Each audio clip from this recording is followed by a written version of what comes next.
All right, we are here again. Welcome everyone to the new class. Hello, hello, hello. Good morning, good afternoon, good evening. I don't know, good middle of the night for some people out there, which is not Hi. it's not evening, right? So what do you say in the middle of the night? In the But middle of the night, in my dreams. Vamos lá, let's go. I just said vamos lá. It's in Yeah, he Portuguese. just couldn't. Let's Can you go. switch to Let's English? proceed, guys. Thank you for joining this class of the Green Cures Roadmap. It's the third class, right? And we are going to talk about wellness. It's going to be amazing. Lots of different things that I believe that you never saw because it's very, very, very modern strategies, certifications, standards that we are going to bring you about mental health, about water quality, about air quality, about movement, about thermal comfort as well. So it's going to be amazing. Everyone here together. It's crazy to see everyone here from all around the globe. Once again, we don't get used to this. It's crazy for us. And it's amazing to see everyone live here with us. All right. My name is Philip. I'm here with. Sammy, and I was going to TC. take a sip of coffee. Next time I'll go first, then you can drink and then answer. I don't know what Sam is drinking. Maybe it's something different over there. I don't know. I Nine will in the say that it's morning. coffee. I'm going to say it's coffee, but you never know. We're here on the third day of this amazing week, and it could be vodka. Yeah. Please don't. All right. Let's proceed. Let's proceed. So it's going to be the first day, and just to make some quick notifications, very important. The summary of this class, I will be writing the summary as always, right? As you know that we do these summaries for you to get as a special gift for us, and it's going to be in the end of the class. We are going to have a special password, and it's going to be by email this time because you crashed our Instagram, all of you. We got 6 times more requests that were uh, we were expecting. So thank you and no thank you at the same time. but You are and most welcome to our Thank you. Instagram. We Thank just need to you. get it yeah, back. yeah, because Oh, it was more people than we were expecting, and thank you very much. All right, and of course we are going to have certificates, and the certificate announcement is going to be tomorrow. We are going to talk how you can get certificates. So you are covered. You will get certificates if you stay in the class. And of course, we said the certificate is going to have a issue cost of $7. So it's up to you to get, but stay here for the content because the content can transform your life, can transform your practice. You can do sustainable design. You can make better things for your clients. And I think when you do something better for people, it pays itself in the end, right? It will always pay in the end. If you are looking to get more results for people, you will always get more in the end. So this is our major idea, right? So today we are going to talk about this wellness strategies, and it's very cool because people are getting more awareness of these things. We are talking about healthy and well-being in our communities since 2017, but people they weren't paying attention for this, and suddenly people got motivated to learn more. So we want to share you the latest strategies that you can get on this. Okay. And of course, this is important because big companies are looking for strategies like this. Regular clients are looking for strategies like this. So if you have a regular client, they are looking for a healthier environment. And if you want to work with a big company, of course, they are looking for the strategies because they don't want to lose money, right? They want people to be productive. They don't want to have people sick. They don't want to have problems. Everyone is dealing with more responsibility, right? Yes, a lot of people talking about ESG, right? Yeah, It's the you're social talking. part. And if you don't have this social responsibility in a company that you are working with, like they will have problems with that. Yeah. So if you are interior designer, it's very cool that you have this differentiation, right? And understand about these strategies. So the first, let me just put here my screen for you so you can recap, right? Our just to make sure that you will get this. All right. So this is the third day of the Green Heroes Roadmap, as you know, and we are going to talk about all of these strategies, right? Wellness is today, tomorrow sustainable materials, and lighting design is going to be our last day. Okay, we know that these two topics, people they weren't looking just like sustainable materials and lighting design and biophilic design, but I can be sure that if you stay here until the end of this class, you will get outstanding content that you won't see anywhere because we extracted the best of the best for you here on this class. Okay, so third class is going to be wellness, and of course we can talk about this first strategy that is about thermal comfort, right? So thermal comfort. Let me just quickly, before you Cool. start with thermal comfort, I created a problem here. I mentioned ESG without mentioning what it is. And to many people, this is still something new. So just to really quickly let you guys know, ESG is this report that big companies and businesses have to do when they are when they have shares in the stock market. And now more and more people are looking into creating these reports, which will address environment, social, and governance. So in the environment aspect, the company needs to show environmental responsibility.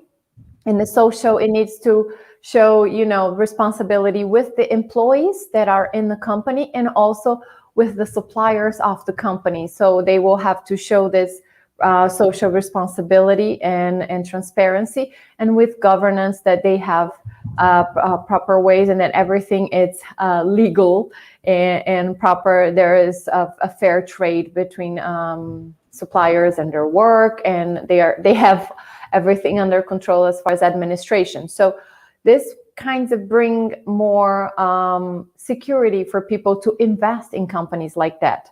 And in the social part, wellness of your employees is something that you have to take care of, and it's part of this report. And good part of what we're going to show here that you can bring as an interior designer, you can contribute to this and help people to bring this into their work. And a lot of companies will have to adapt. So stay tuned, and Felipe is going to start now with thermal comfort. Yeah. All right, guys. So I'm just putting some notes here to make it faster for you. But the thing is, thermal comfort is a subjective thing, right? We need to rely on lots of things at the same time. So we are talking about lots of things going on inside our spaces, right? We are talking about airspeed. Depending on the airspeed that you have, you are going to feel more cold or feel that's hot, right? So airspeed is one thing. So we have humidity, right? Humidity. Depending on the humidity you have, you will have this different feeling as well. Let's say you have a bigger humidity, you will feel your skin, right, with this little particles of water. And of course, you're going to feel more hot if you don't have humidity, depending on the temperature that you are. Let's say you have 30 degrees, you have more humidity, you're going to feel hotter because you have these particles in your skin and you can't remove this from your body. So humidity is a very important thing. Dry bulb temperature. Dry bulb temperature is the temperature that we have on the air, let's say simply like this.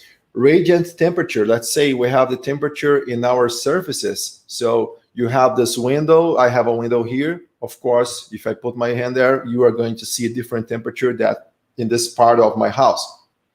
And we have The clothing, depending on the clothing that you have, of course, you're going to feel colder or right or feel more stressed about the hot, right? And individual metabolism, right? We when we work in the office, Sammy always feel more cold than I. So we have different metabolisms. So all of these different things, these 6 things, they are just doing this right all the time. So let's say I'm working here, the same Philip with the same clothing, with the same metabolism working here, it's going to feel different than the Philip that is working near a window, because you're going to see the radiant temperature. Maybe you can feel more the air velocity. So we have lots of these different things. And when we are talking about thermal comfort in a design of a building, of course, we can talk about the building envelope, the simulations. We talked about this in previous events. But on this is about interior design. And you may think that maybe you can't do much, right? Oh, okay, these people just put this crazy building with lots of glazing, right? And I just feel a lot of hot or a lot of cold, so it's not good for me. But if you are an interior designer, actually you can do a lot of things to mitigate these problems, right? So thermal comfort, it's a very important thing, and you can do lots of things. But the problem is most interior designers, they think they can't do these things, but actually you can do a lot, and I will show you here right now, and you can get a big differentiation if you do this strategy. So the first strategy is about thermal zoning, right? So let's say you need to think about this. Let's say you have a group, right? A space with a group of people, and these people, as I was telling, for example, there is me and Sammy. We are going to feel different inside a space. So you can sectorize, right? You can sectorize these areas inside a building to make it better for everyone. So one strategy is to, when we are thinking about a building, let's say that, as I was telling, let's say you have this, I'm just drawing a random plan, right, of this building here. Let's say we have the core, right? We have elevators, we have stairs here, this area here, right? Just to make sure. And let's say we have the north facade here. Let's say the south facade here, right? So we are going to see this.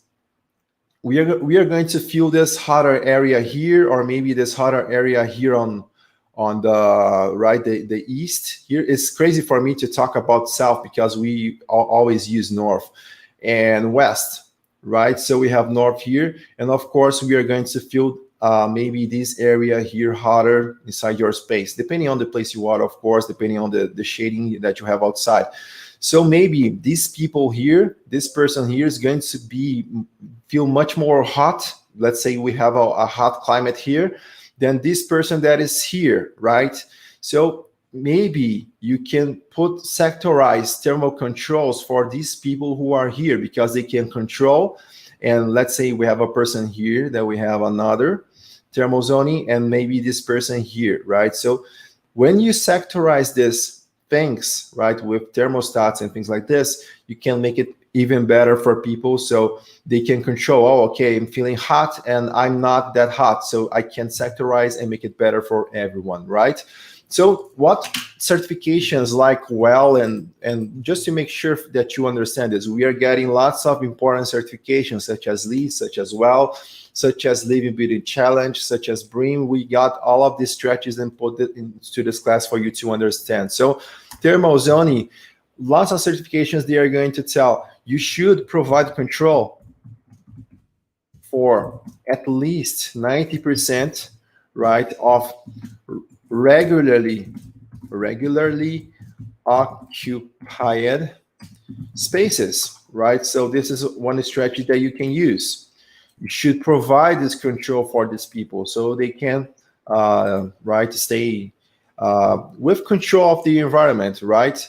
So this thermostat, of course, they need to be present, in the thermal zone, right? We call this thermal zones, right? These areas that we are considering in our project. So of course they need to be present, because if you need to go to the other part of the building to get this, of course you are going to feel differently going there, and of course it's not going to be practical. But so you will get used to be in this hot climate or cold climate. So it needs to be in your thermal zone to control, to get easier, and you try to make it better for you, right? You need to put practical things, okay? And maybe to get even better, you can have a digital interface, let's say interface, and you can use this, right? Interface, right? Accessible by phone or computer. So you can put this in a computer or a phone. You can change this in an app. I can change my temperature, make it practical, right? So this is the idea. Usually, how is the size, right? How you could make a good sizing on your project, right? So you can put one control, right, for each 60 square meters, okay, or 10 occupants. People, they try to, people, sometimes we work with a lot of boring people. So 10, I think it's a good measure, because they tend to complain. People complain all the time. So 10 is good, 20, not so good, but you need to rely on this, okay? Of course, we need to think about this. Let's say you are developing your interior design project. Where should I satirize this in my project? Okay, so one strategy that you can use is this, right?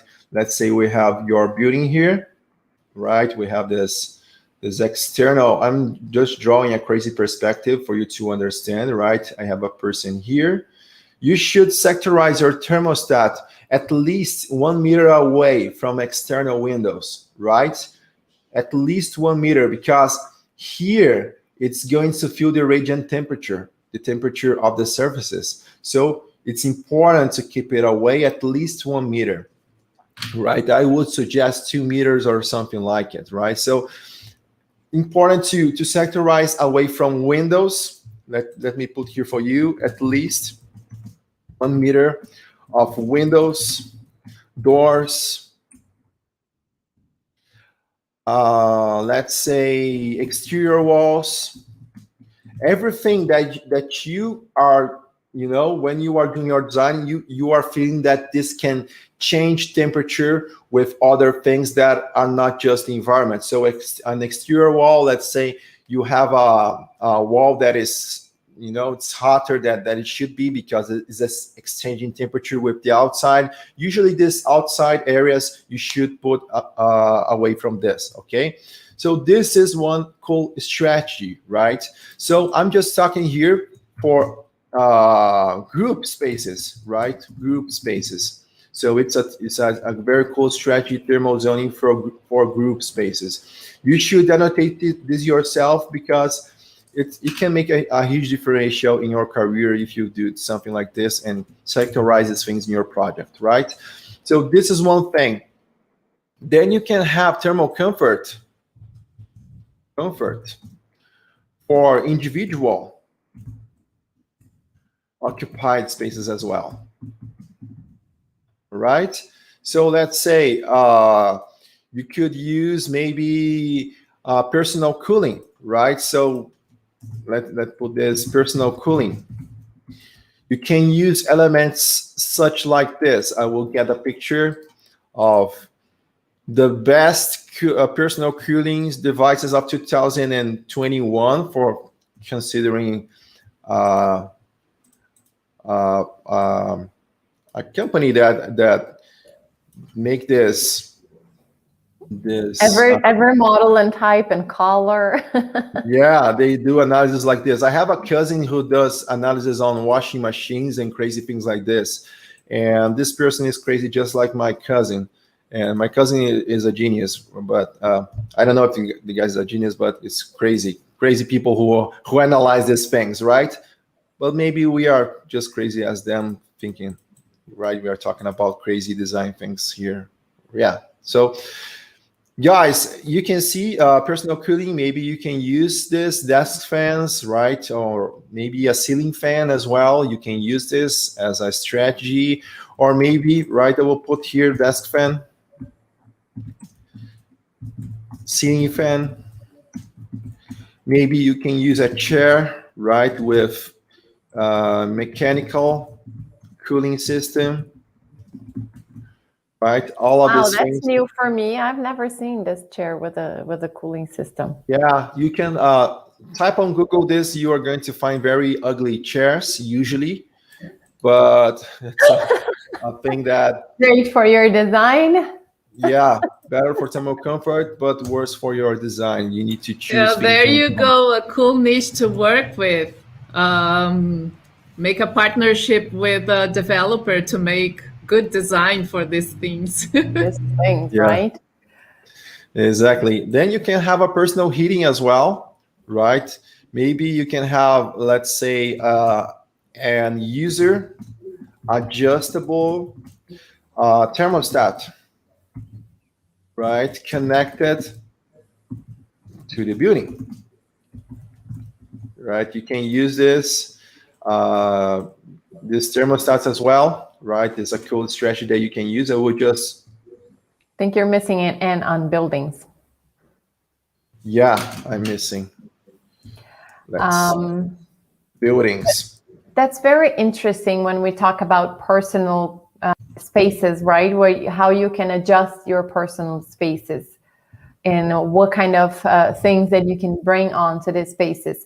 Like here, like Felipe says, the difference between him and I here at work, when I'm alone, I have a couple of windows open and I try to circulate air, but then I close at certain moments. And I'm always like, at least right now, which is winter, I'm always with my coat on. I still feel cold indoors and I hardly take my coat off. And Felipe, when he gets to work, he's wearing t-shirts. Even during the winter when he's indoors, he's wearing t-shirts. So like it's different, like to think about the amount of male and female working and how these people usually have their what are they used to, what is also culture.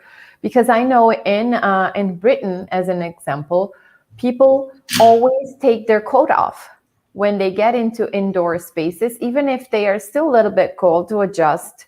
Because when you go outside from a place where you are warm, when you go outside, then you start feeling that even colder, right?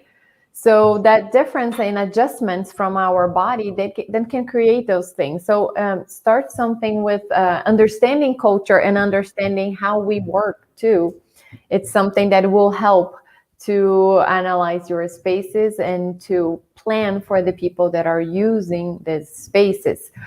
Usually females do feel colder. So if you have more females working in a space that you're designing for, think about that there will be more complaint. You can use like average when you have, as if you had 50%, right? Yes, and somebody says, Semi, that's related to low blood pressure. Yes, I do have low blood pressure. My blood pressure is 9/5, so it's very low. All right, I didn't know. Let me just save this because it's very important to save, okay? And personal cooling, desk fan, ceiling fan, chair with mechanical cooling system, personal heating, depending on the climate you are, of course. You can use this user adjustable thermostat connected to the buildings, as I was telling, electric space heater, electric heated chair or foot warmers, right? You can choose between those two, or blankets, of course, about COVID-19. You should be careful about this. They need to be washed at least weekly, and of course, a personal blanket, right? I will put personal here to make it better for everyone. And of course, a flexible dress code. Maybe just changing this, you can make it a good thing on people's lives, right? I used to work in places where you should wearing shirts and coats and pants, right? And for men, usually women can use skirts and things like this, but you can make a lot of people's life better just making, being good for people. In our office, people can use whatever they want to. They just, of course, we don't want people to get naked there, of course, but clothing, it's all cool for us. And I think you should do this too. If you have a company, allow people to have a better life, because if people are comfortable, they are going to work better, they are going to feel happier, and they are going to produce more in the end. So it's going to be important for everyone, right? And this is it. So this is another good strategy that you can use. Maybe you can have a radiant thermal comfort, right? On colder climates, of course, this is very simple, right? People usually know about this, but we need to talk for the whole planet. So we are just talking about this because lots of people, they don't know about it, right? So we can put radiant heating, and of course we can put cooling as well, but usually it's more common to have heating, right? At least 50% of the regularly occupied project area. You got this, right? you got this. Yeah, certification, they are going to talk about things like this. And when we are talking about radiant, this to show, I think most people know about this, right? We can have this, right? This radiant floor. Let me just put this. Radiant floor. We can have also radiant walls, as you can see here. Let me get this for you. We can have walls. Here, of course, it is in the construction stage, right? But you can have also ceilings. And maybe I got this picture here. I thought very cool because it's a seating that it's handling at the same time this radiant comfort and acoustical comfort as well, right?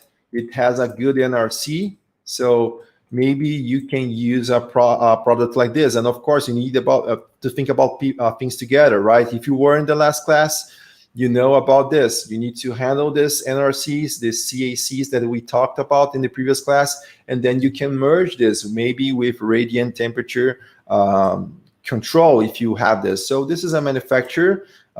It's not paying us anything, right? It's a Fantoni Climate Acoustic. So you can see here the panels, how it is, right? Some details. I could download this, the catalog, see the NRC and all of these things. But I'm just showing you this because you need to think in synergies when you are doing a sustainable, green, healthy interior design, right? So think about all of these things together. It will be outstanding, right? It's an outstanding thing. And when you are talking about ceiling walls, right? Walls, we are talking about at least walls and ceilings, at least half, right? 50%, of course, of the area, right? Where they are attached. Okay, so very simple, very easy to understand, right?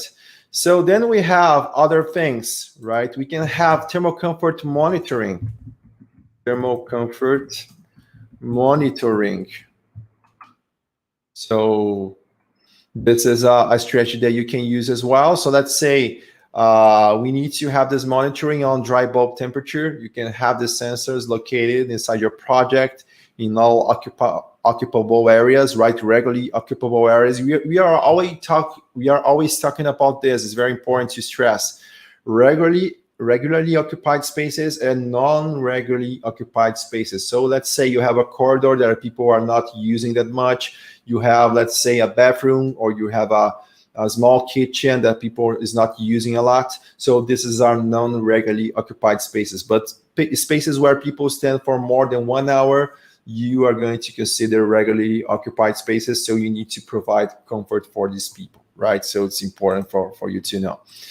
And so thermal comfort monitoring, you can have these monitors. You can have humidity control as well, right?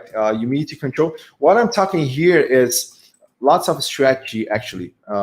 So let me put here comfort control strategies. You don't need to do it all, okay? You don't need to do it all. It depends on your climate, depends on your condition, but you can choose from these things, 2 or 1, even 1. It's cool, actually, right? But these are the strategies: radiant thermal control, right? Thermal comfort monitoring, humidity control is a strategy that you can use as well. So you need to have this humidity control to remove, right? To remove moisture from the air, right? To remove or add moisture to the air. And of course, you need to think about this control. And of course, when you can have this projects, right? Since the beginning, thinking about since the beginning about the bioclimatic strategies, you can raise a lot of this, maybe increasing ventilation to remove this humidity. But on interior design, it's the control that you can have. Okay, so monitoring and control. This is the strategies that you can use in your projects. Okay, so this is about thermal comfort. And now we are going to proceed about air quality, right? We are going to talk here about air quality, about water. We are going to talk about mental health. Lots of good strategies are going on this class for you. Okay, let's proceed.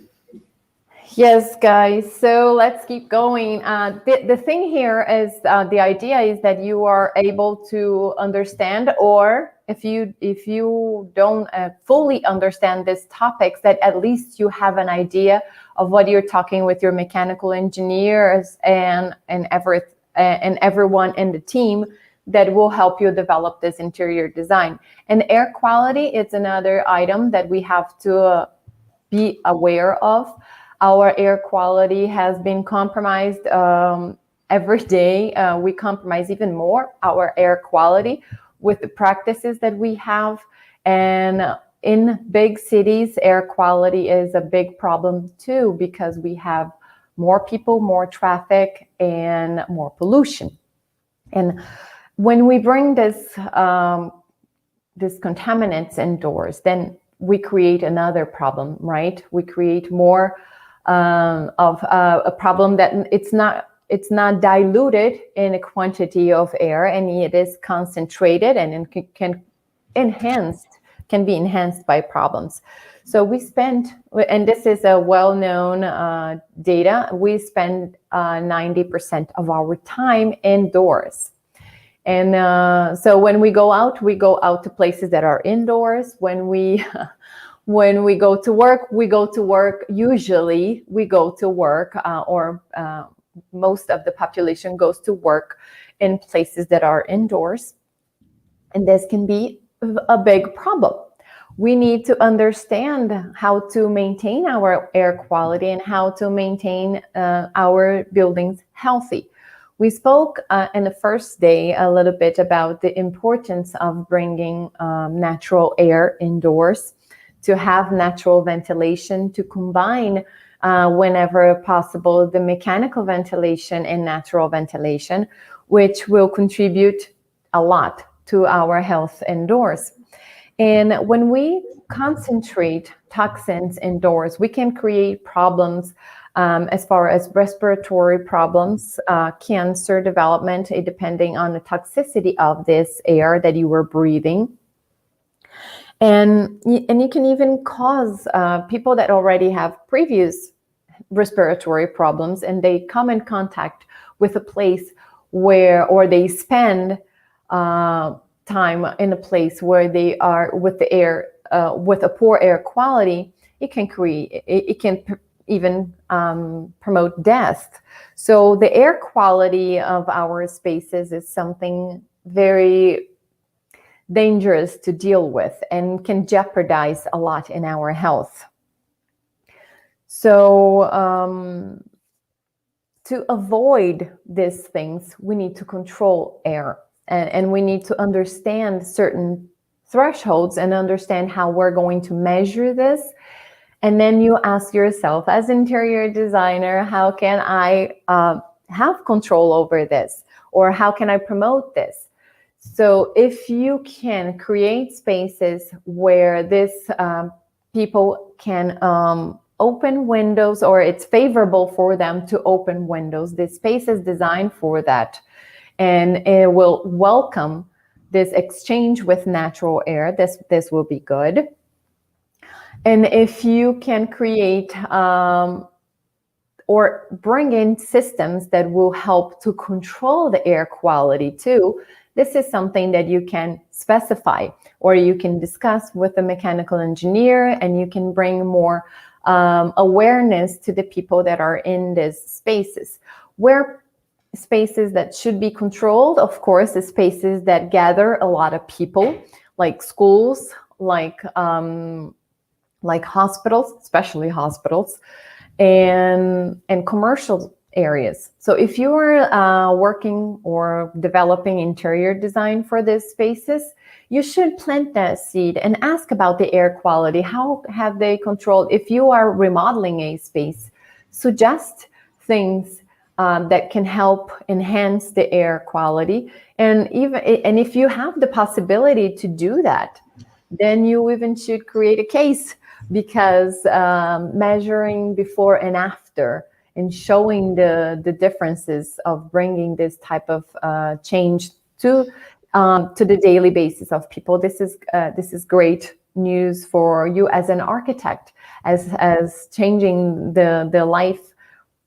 and improving life quality, improving focus, improving their health. It's important. I was actually talking to one of our potential customers over the internet the other day on a meeting, and he wasn't aware of what was making him very sleepy. He said he was not being productive anymore in his office. And I asked him, like, how is your space? And what he defined is that the space where the store was, it was a lot of windows, like 90% of windows and everything. But his office, where he stayed most of the hours, was a cubicle with no natural light, no natural ventilation, and the air condition worked sometimes. So can you imagine the quality of the air he's breathing? And that's why he was not feeling good, and he was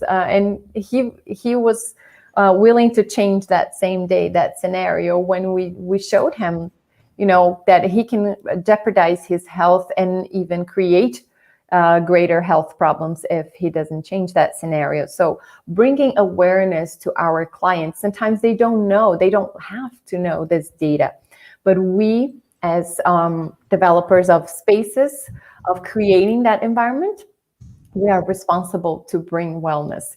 We bring wellness to people in diets. We bring wellness to people with exercise. We talk about this every day, and these are more things that people are getting used to. But the quality of our spaces is not something that they are used to worry about as much as going to the gym. So bring those data to them and let them know that they can be improved. So Felipe has put some data there for you on the summary. 45% of those costs that attribute to tobacco smoke, to the problems with death, problems with I'm sorry, I didn't even tell you the amount of money.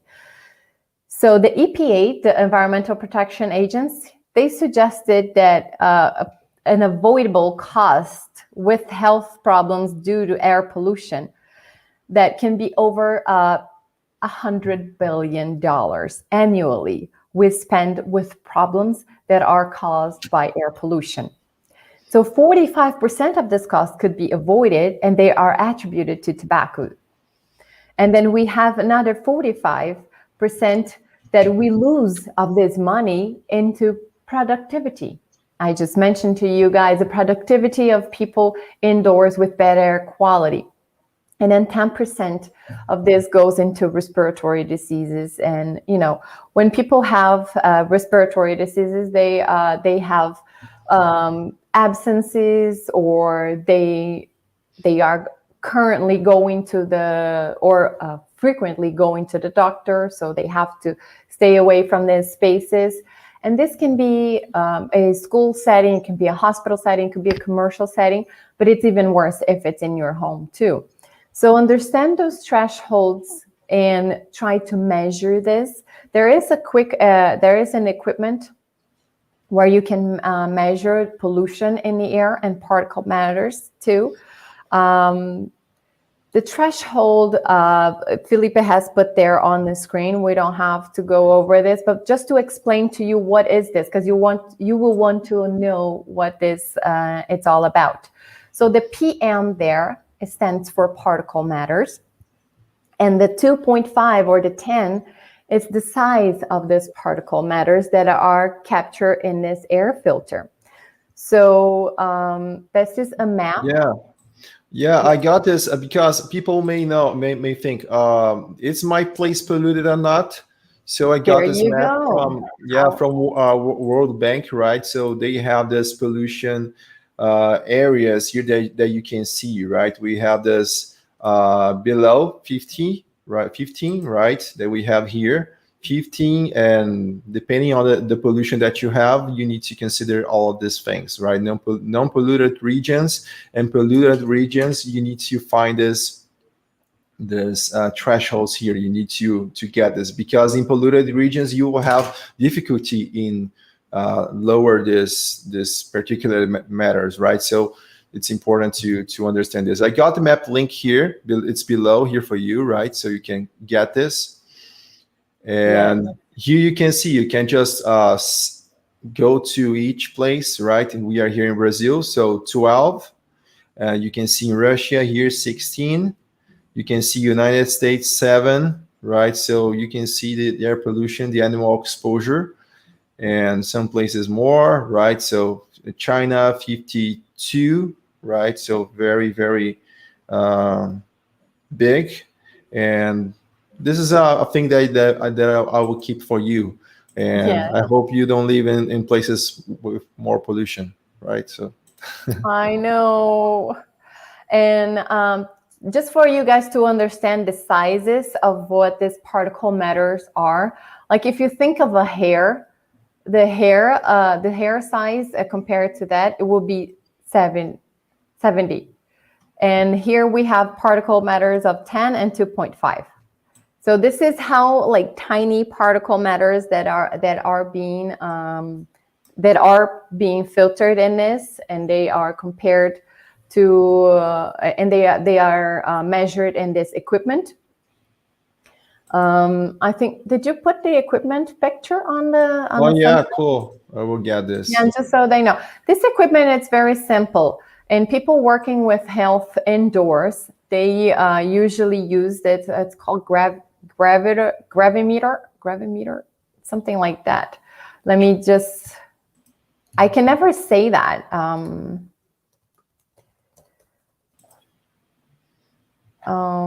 Gravity. No, it's a gravimeter, gravimetry, right? I guess that's it. Yeah, you need to change. It's hurting my head now to try to get this equipment name. But anyways, the equipment, as you can see there on the tip of this equipment, there is where the air gets sucked into that and goes into the filter. And then you have the screen right there where you have the measurements, and it will show you the measurements for the particle matter. And this, you can see we have put there the thresholds for non-polluted regions and for polluted regions that Felipe has showed you on the map, so you will know in your region what to stand for, where you stand at. But basically, what is the importance to meet those? We have to verify this, and especially in areas where you concentrate a lot of people, because you will have loss of production or concentration in learning, or even jeopardize their the way they will perform as far as healing. When you are in a hospital and the air is not good, and you can compromise your time of healing too, this is something that that also goes into consideration when we talk about air quality. So those tests usually you should be doing right after you finish construction too, because usually you have dust from construction. The cleaning needs to be very different, and also the air flushing out of these spaces. It's very important to change filters in your air conditioning system after remodeling a space. So if you are an interior designer, probably you will have to deal with this very often. Deal with spaces that are already built, and then you are remodeling indoors. Isolate those spaces, and perhaps don't to look at the filters in the air conditioning. And sometimes if this air conditioning is connected to a different area where they are not being remodeling, then you have to isolate those areas, or even turn off the air conditioning system in that section where you are remodeling, because construction dust is very thin and can build up and contaminate different areas. So think about that too. And the isolation of the areas also needs to happen at a floor level. When you think about dragging that dust along the way, or along corridors, along the areas, this is important. When we think about bringing dust or contaminated particles from outdoors, so entrances of spaces, usually if you use a long carpet, at least 3 meters is what certifications suggest. But some certifications are now suggesting actually 2 different carpets. So you have, like 2 different areas where you are of concentration and different grammature of these carpets. So you will lose this particle matters before you come in, because a lot of the air pollution does come in dragged by our foot.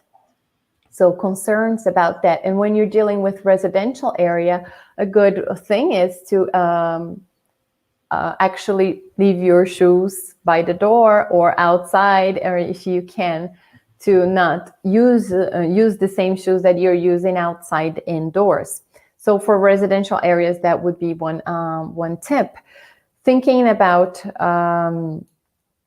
another item when it comes to contaminating your air, there are a few of these particle matters that get attached to the dust, and dust buildup and maintenance of spaces should be easy. So promote areas where you don't allow for people to have too many niches that can create this dust bunnies, what they call in the US. I don't know how they would say in other areas, but areas where you can accumulate dust or create those dust bunnies, what they say, then you have a bigger chance to keep those particles there.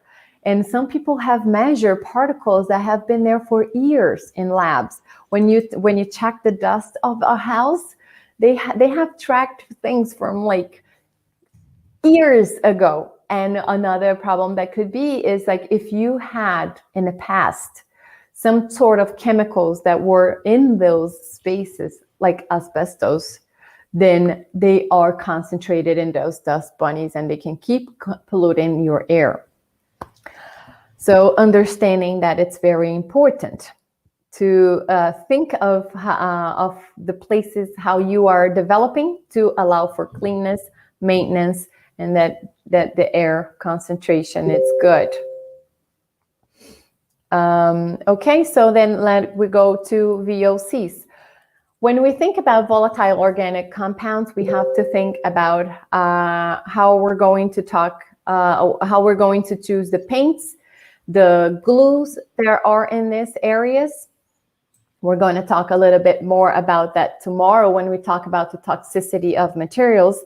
But understanding the thresholds for volatile organic compounds, having monitor systems for that. When you have you can also measure volatile organic compounds with a equipment too, understanding the levels of this volatile organic compounds, because they are also carcinogens, and they can also create problems with your endocrine system and respiratory system. So this can, and this come from furniture, from glue, of carpets, and the paints that are on your, or some finishes, you know, like some stain finishes too, that can have not stain prevention items.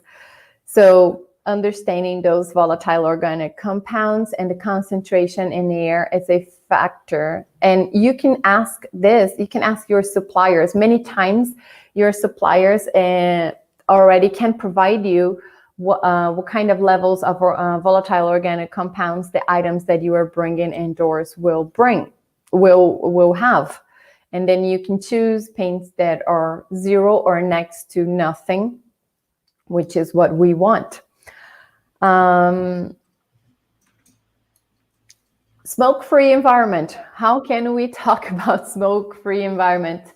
Well, many people already mentioned here in the chat, you should never smoke indoors.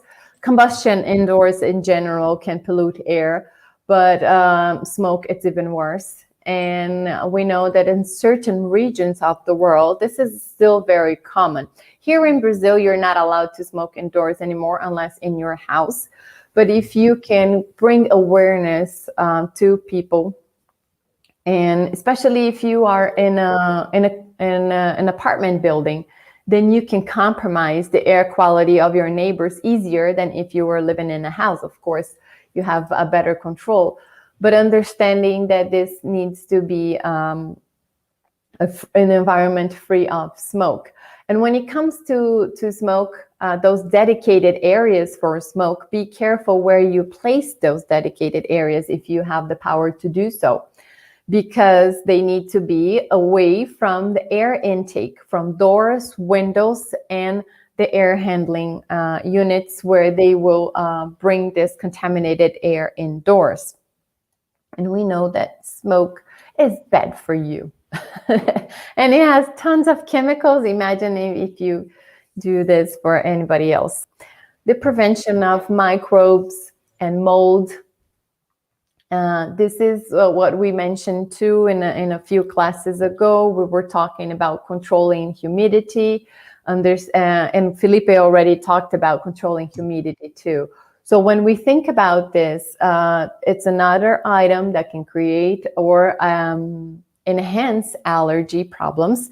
And mold and mildew, you fight with sun, and you fight with a lot of air, natural air.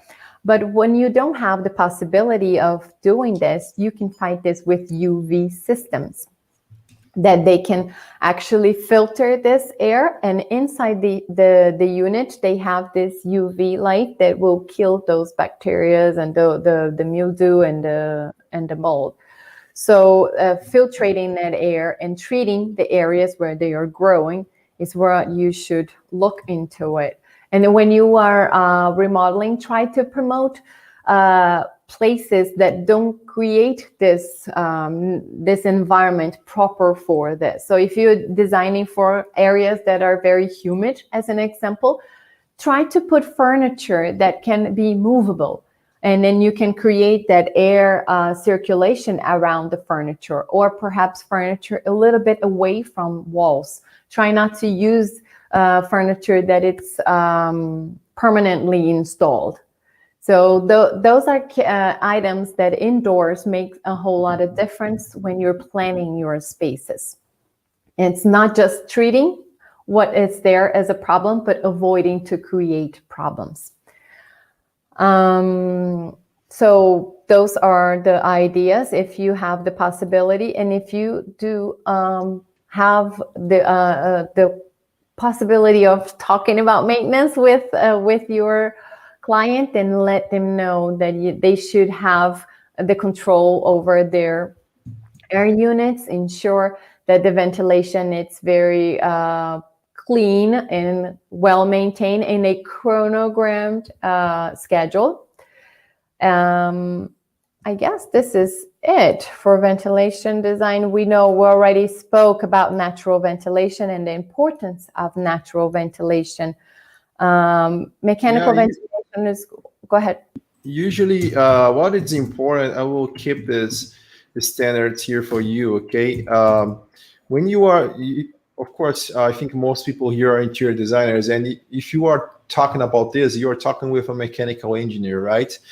And it's important that this mechanical engineer follows some standards. And I will be writing here some standards, and TC and Sami can be talking. I will put this for you so you can, do your homework and learn more about these standards, because it's important for ventilation. And I will put for natural and mechanical systems, okay? Yes, if we go into details with this, we're going to create a whole new class. Yeah. So crazy. that's why I'm accelerating here a little bit. But when we talk about mechanical systems and natural systems, you have these standards that Felipe's putting there. So check them out and discuss them with your mechanical engineer, and how you're going to create a better environment in guaranteed your air quality when you have these systems. Older systems, they need inspection, and they need to have this control over air filters and perhaps even be substituted. But you can measure this. Like I said, you can have someone coming in, measuring the air quality, and then knowing what's the problem, you will know where to go first. And preventing these problems is to understand these standards and actually specifying things that are proper for your climate and proper for the area where you are as far as pollution. So, but we always are for natural ventilation. It's the best way to do it. But natural ventilation also needs to have volume. You need to have a quantity of air circulating and exchanging here. So same thing with those standards, you will find out what is the amount of air that you need to do, so you can renew the air on a constant rate and allow for people to open windows, and even schedule. Sometimes there are some places where you can find scheduled for the more polluted hours of the air outdoors, or less pollution in the air outdoors. And this is something that has been measured by different cities. And if you are in a city that has this type of control, then you even have the control of letting your client know, look, I've designed these spaces, I've researched our region, and tell the users that it's best to open windows at this time of the day, at this hour. You will not compromise thermal comfort, and you will not compromise air quality. This is the best air that you should let in. So there's very many details to ensure indoor quality, and this is one of them. But the important thing is to monitor. Air quality should be monitored. There are some very cheap monitors, even if you can find nowadays. It's very competitive to have a little monitor that can be in this space, controlling the air quality and allowing you to have in your app on your phone. You can have a system that will advise you when air quality has been compromised, and then you can take action. Exactly, guys. How you guys are doing? Are you awake? Are you guys learning something or nothing? Tell us in the chat. I think you are learning something, of course, but it's good to know from you how you guys are doing. Are you guys, what you are thinking about the 3 days that we are here together? It's improving your considerations about sustainable, green, healthy design. Please tell us in the chat if we are achieving what we planned, our evil plan to make you guys be sustainable. It's important for us to know. Okay, cool. It's awesome to know, because it's important for us to know that you guys are doing the right thing and going to the right path about sustainability. All right. Thank you for telling me in the chat. I'm writing lots of things here, lots of bonus things here for you as well. And I will keep this as a homework for you to read, okay?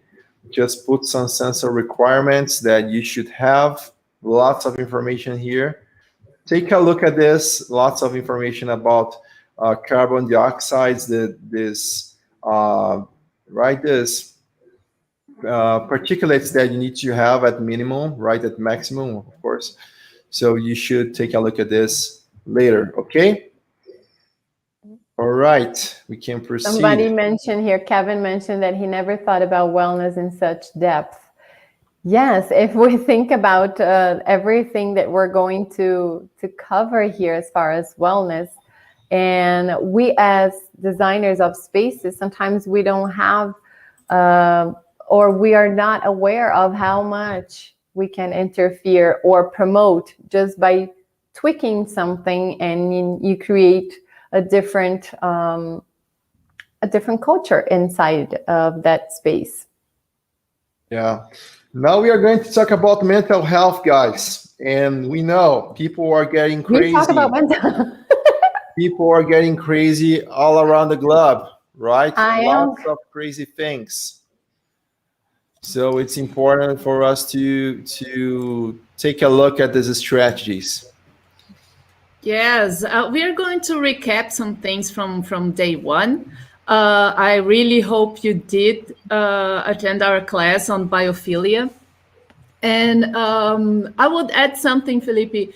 We are not only talking about sustainability, but also responsible design. So when you take people into consideration, they will respond to the environment in a positive way. And one of the outcomes of that is that they change less the environment. And therefore, we have sustainability, okay? In the first day, we mentioned all the benefits from biophilic design, of bringing nature in, of having people listening, tasting, touching nature. And this is also related to mental health.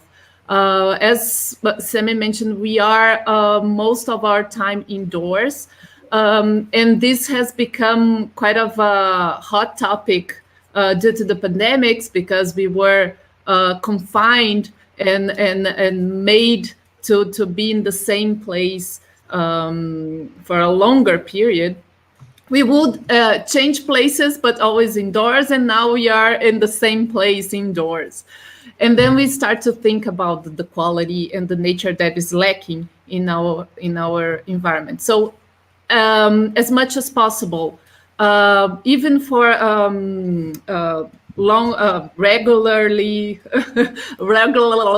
regularly occupied spaces or common spaces that you go stay a little while or meet people, you should always have this natural elements so that people can reset their brains and feel better. So we're talking about not only plants and natural things, but also natural materials, patterns, shapes, colors, images, or sounds, okay? So if there is a limitation to bring nature in, you can replace that with something that reminds people of nature. And this picture from Artur Casa's studios, it's very interesting because they just connected some modules together, and therefore it reminds us of autumn leaves. And this is a panel that is a division between spaces. It allows you to see a little bit through, but it gives you this. It's made of a wooden material, but it gives you this sense of this feeling of autumn leaves. Okay, also because of the different ways that light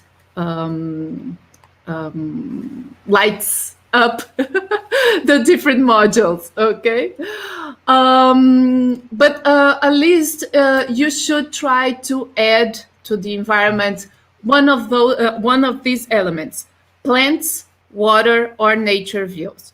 Okay, we talked a lot about vegetated walls. Now you know from the first class and the second class that plant walls are really good, not only for the biophilic design, but also for acoustic properties. And then you see that, for example, in this double height void that you have inside this office building, usually you have a lot of noise. So this wall will help you with that, and also it allows all the surrounding offices to look at it, and people will benefit from the effect that nature provokes in people's brain. So this is something really important. I don't know, am I going too fast, Felipe? No, you are doing fine. Okay. You're doing so as a way of measuring what you need to do in your design, please aim at least allowing 75% of workstations to have a view to nature and to the outside, or rooms if you have individual rooms where is only one or two people working there. Please let them see outside. And nowadays we have ways of simulating that. You can just put the outside elements, the obstacles that you would have, and the building that you are, the space that you are analyzing, so you can see what are the types of views that they would have from their window. Okay, so okay, now I'm going faster than the summary, and it got a little. You challenged me, so I'm trying to get faster than you.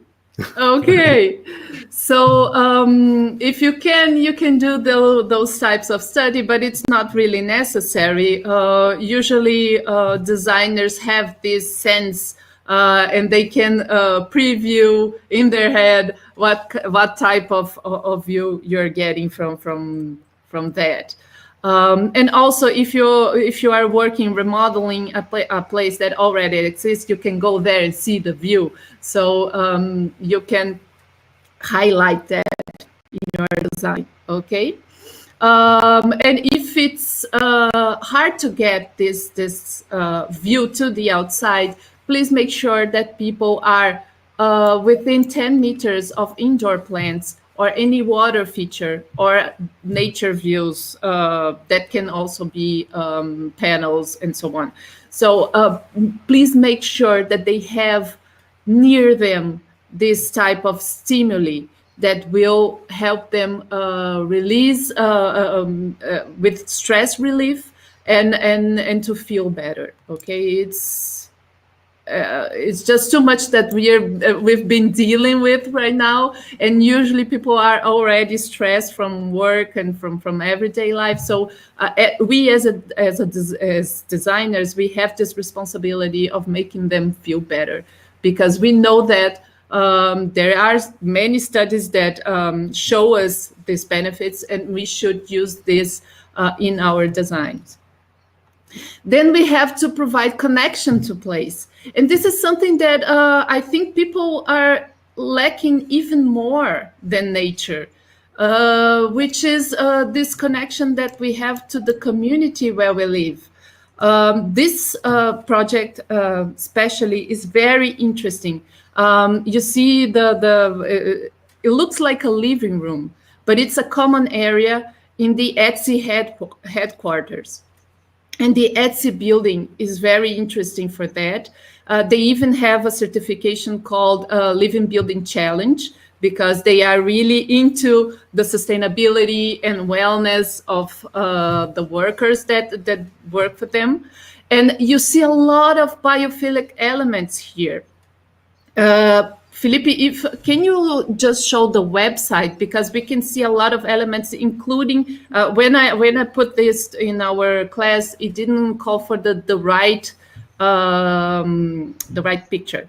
So you see that they have patterns. It looks more a little bit like fractals. If you could go a little bit down. Yes, please. This one. Yeah, we have art. A little bit more. Oh, here. The one on top of that. Okay, can you make it larger? I'm trying. Let's see.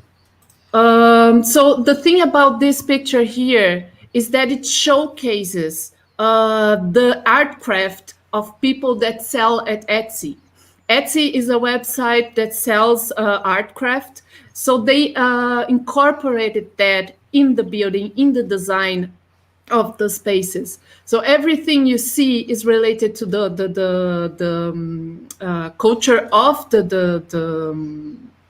workplace and of the community, the buyers that make that an important company.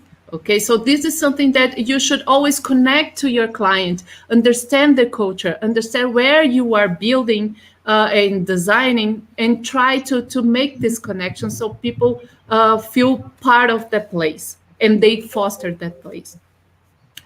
So I showed you also art can be really helpful with that too. Another way of fostering mental health is providing people restorative spaces. And it's important that we should allow people to have at least one room where they can have relief from their everyday lives. And this space should have at least one of 5 elements. They should be able to dim the lights so they get less aroused during the day.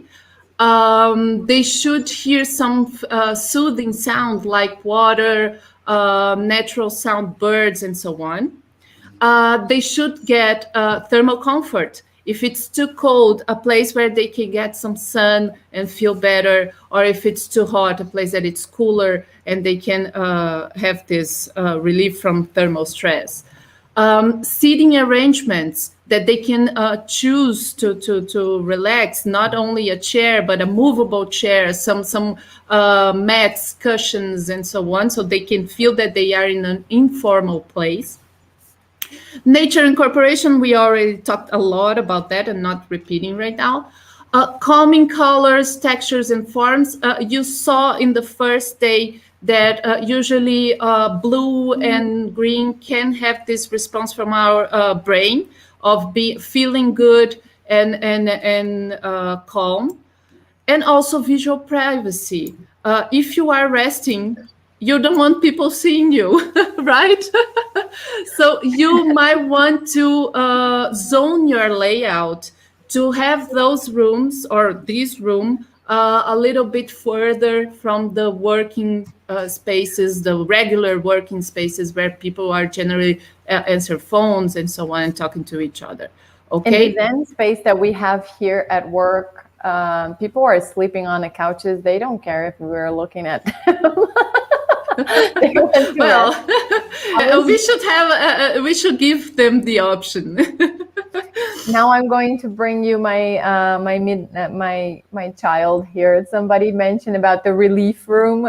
When we say that in English, it's usually when we're going to the bathroom. So no, that's not what I meant. And Phoenix just mentioned that on the chat. He was like, relief room sounds epic. Yeah. I couldn't know. I was laughing here. I couldn't know. Sorry. Oh, that's okay. But you see that in this picture, relief. Okay, people, concentrate. In that picture that Felipe showed, it's also another case that the website didn't allow me to get the right picture. But this project is the Grammarly building, and they have a place, a cabin where people can go there to sleep in. And it's also that those spaces for stress relief. They can be either a single one or multiple space. For example, some tech companies, they have this game room that people can just go there and go crazy for a little while. But they should be designed for relaxation. Okay, people, and it's hard sometimes to see those pictures, and there's someone in the middle of their room, but answer phone or with a laptop. It's not what it's supposed to be. Okay.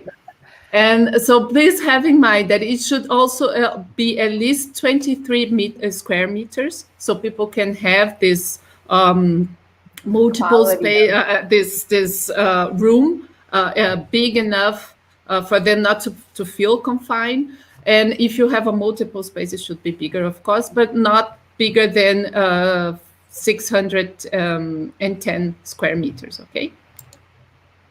And if you want to know more about biophilic design, there is a map where you can see all over the world many ideas, right? Many ideas, many examples of buildings that are either biophilic or they have already the Living Building Challenge certification that also includes biophilia.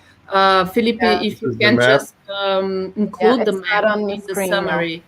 Yeah, you can click on this and watch. You're not showing. Not on the screen. You're not showing on the screen. Okay. The old man. So this is the map. I am the old man. This is the map. And here you can see some places all around the globe, right? So I will keep this link for you here.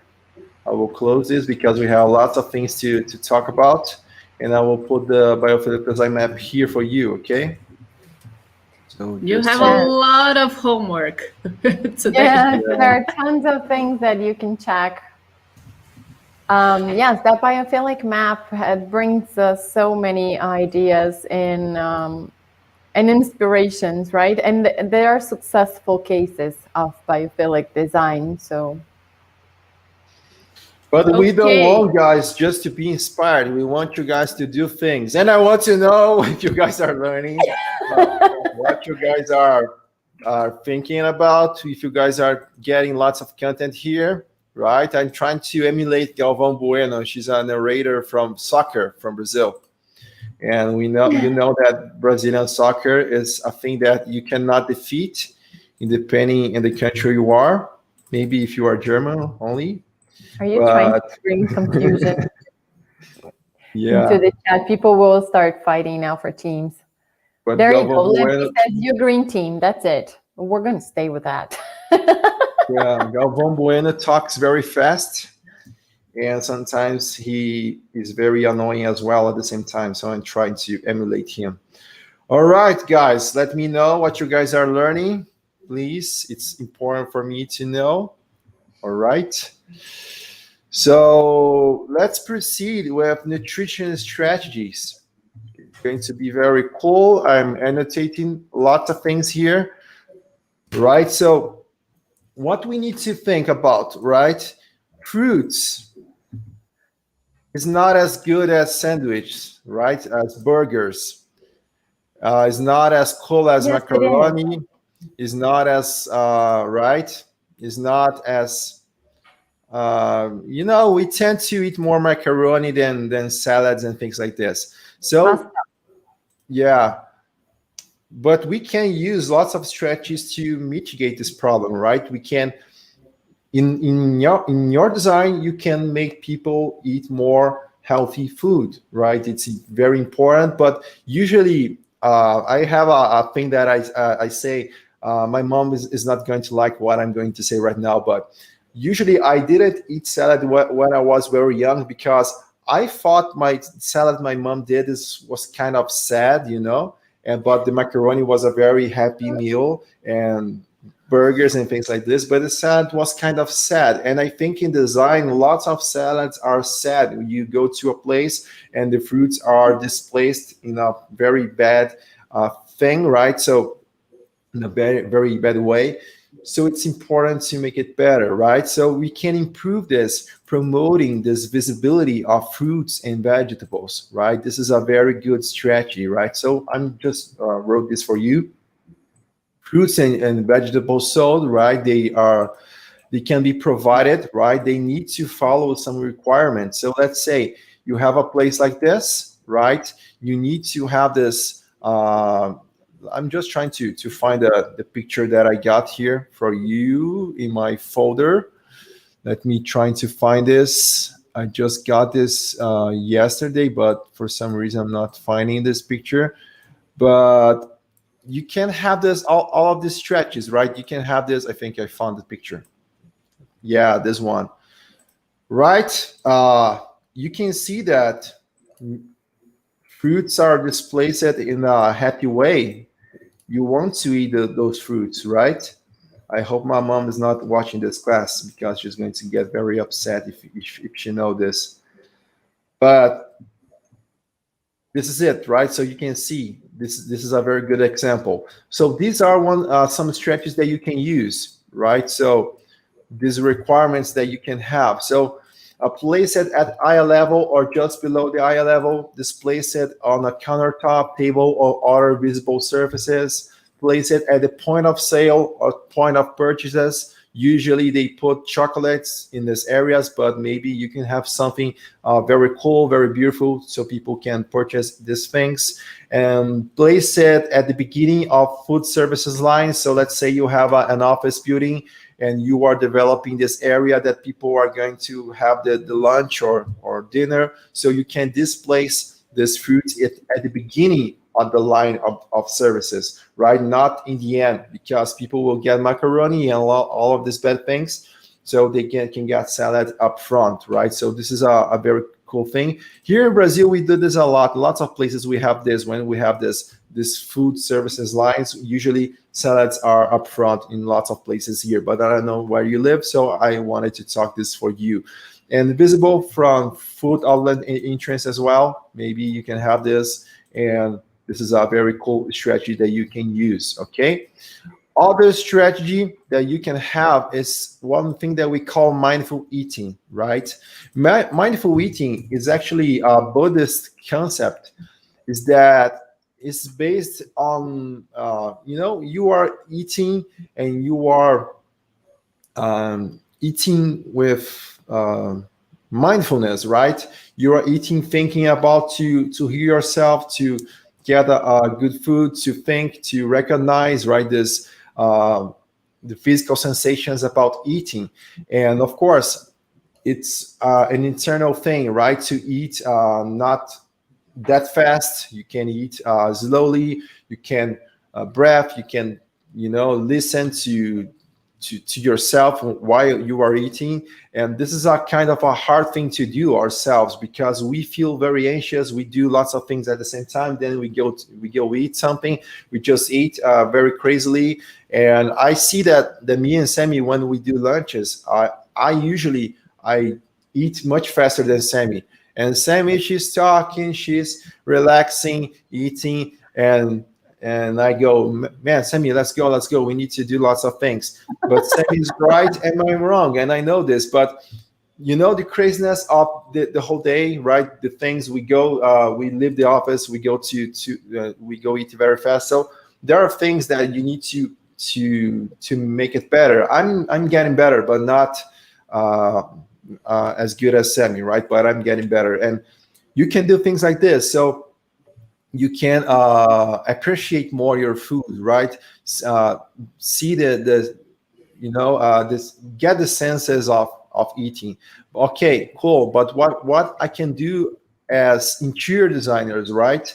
And what certifications talk about is that you need to have dedicated spaces located at maximum of 200 meters, right? So walking distance from your working place or maybe your living space, that you have chairs to accommodate people, right, in a very cool way, that you can talk with people individually, and you have spaces for talk with more people. So you are eating, you are talking with more people, you are bringing this community sense. So you can have a place like this. Usually what certifications talk is about 25% of these areas for people who are working inside the space. So let's say you have 100 people working, FTAs, right? Frequently people who are working in this space.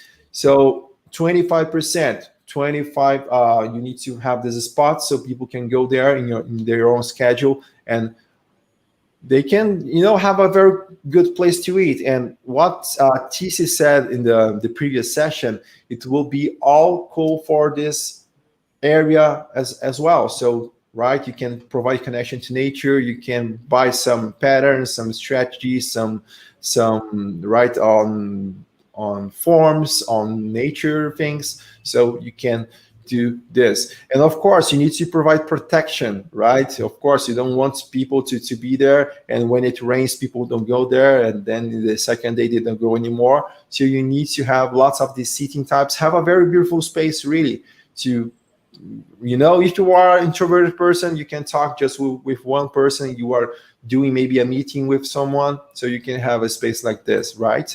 It's very cool. And of course, you need to allow people, let's say you have this office space, you need to allow at least 30 minutes for people to go there and have a cool, good lunch, right? So this is Felipe needs 5. What? No, the minutes to eat. You said 30 minutes, and I said you need just 5. Yeah, yeah, exactly. All right. Another strategy is to provide meal support. Okay, provide meal support. What we can do on this?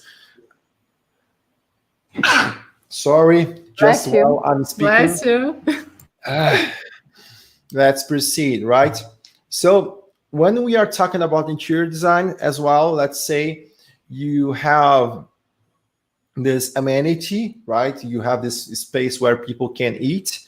You should provide these people, right, some equipment, some support. So if you are doing interior design, you need to provide a cold storage, you need to provide a countertop surfaces, you need to provide sinks, right?